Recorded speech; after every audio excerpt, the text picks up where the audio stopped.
ஆண்டவராக இயேசுவின் நாம் மகிமைப்படுவதாக. இந்த காலை வேளையிலும் உங்களை சந்திப்பதில் மிகுந்த சந்தோஷம் அடைகிறேன். எல்லாம் நல்லா இருக்கீங்களா? நீங்கள் நல்லா இருப்பீங்கன்னு விசுவாசித்தீங்கன்னா நிச்சயமாக நல்லா இருப்பீங்க. இந்த நாளில் கூட கர்த்தர் உங்களோட கூட பேச இருக்கிற ஒரு வேத வசனத்தின் நேராக நம்முடைய சிந்தைகளை திருப்புவோம்.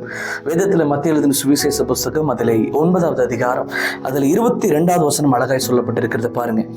இயேசு திரும்பி அவளை பார்த்து, மகளே திடன் கொள், உன் விசுவாசம் உன்னை ரட்சித்தது என்றார்.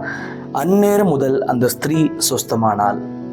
எனக்கு அன்பான தெய்வ பிள்ளைகளே, இந்த வார்த்தை அழகா சொல்லப்பட்டிருக்கு பாருங்க.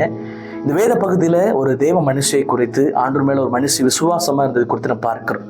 12 வருடம் பெரும்பாடுள்ள ஒரு ஸ்திரீ. வேத வசனம் அழகா சொல்லப்பட்டிருக்கு. எத்தனையோ மருத்துவர்களை பார்த்து தன் ஆஸ்திகளுக்கு எல்லா பணங்களும் செலவழித்து எந்த சுகத்தையும் பெற்றுக்கொள்ள முடியாம எத்தனையோ மனிதர்களை தேடி போய் நம்பிக்கையில ஏமாந்து போன ஒரு சகோதரி. அவங்களுக்கு ஒரு விசுவாசம். இயேசு என்கிற ஒருத்தர் நான் பார்க்க போகிறேன், அவர் வஸ்திரத்தின் ஓரத்தை தொட்டால் ஆகியும் என் வாழ்க்கையில் ஒரு மாற்றம் வரும்னு அவங்க விசுவாசித்தாங்க. அதே போல வசனம் சொல்லுகிறது, ஜனங்கள் கூட்டமாய் ஒரு ஃபேமஸானவங்க போறாங்கன்னு வச்சுக்கோங்களேன், அவங்க சுத்தி எவ்வளவு கூட்டம் இருக்கும். இயேசு கிறிஸ்துவ நாட்கள் அநேக அற்புதங்களை செய்த ஆண்டவர். அந்த நாட்கள் இயேசு கிறிஸ்துவை சுத்தி அத்தனை கூட்டம், லட்சக்கணக்கான ஜனங்கள்.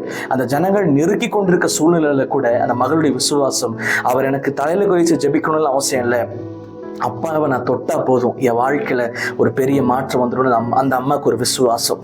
அந்த விசுவாசத்தின்படி அவ்வளோ நெருக்கமான நிலைமையில இருந்த போது கூட அவங்க போய் அவருடைய வஸ்திரத்தை தொட்டார்கள். வேதம் சொல்லுகிறது, கர்த்தருடைய சரீரத்தில் ஒரு வல்லமை புறப்பட்டு அவர்களை சுஸ்தமாக்கினது. இன்னைக்கு தேவ பிள்ளைகளே, இன்னைக்கு நம்முடைய விசுவாசம் எந்த அளவுக்கு தேவனால வைத்திருக்கிறோம்.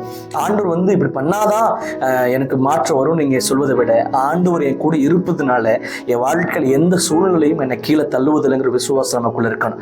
அந்த அம்மாக்குள்ள ஒரு விசுவாசம் இருந்துச்சு. எத்தனையோ பேரை போய் நான் தேடி பார்த்துட்டேன். 12 வருஷமா ரொம்ப கஷ்டப்பட்டுட்டேன், வியாதியில கிடந்துட்டேன், வறுமையில கிடந்துட்டேன். ஆனா இனிமே அப்படி இருக்க போறதில்லை. ஏன்னா இன்னைக்கு நான் விசுவாசிக்க போகிற ஆண்டவர். தேவ பிள்ளைகளே, இன்னைக்கு உங்க ஒரு வாழ்க்கையில் ஒருவேளை ஏதோ பிரச்சனைகளுக்குள்ள, போராட்டங்களுக்குள்ள, ஏதோ ஒரு தேவைகளுக்குள்ள, வியாதிக்குள்ள நீங்க சிக்கி கிடக்கலாம். ஆனா கர்த்தர் சொல்றாரு, இந்த காலை வேளையில் விசுவாசத்தோட ஆண்டவர் நீங்க தேடுவீங்க அப்படின்னா நிச்சயமா இந்த காலை வேளையில ஒரு பெரிய மாற்றத்தை கர்த்தர் கொடுக்க போகிறார். அதனால கவலைப்படாதீங்க, விசுவாசமா இருங்க. கர்த்தர் உங்களை ஆசீர்வதிப்பார்.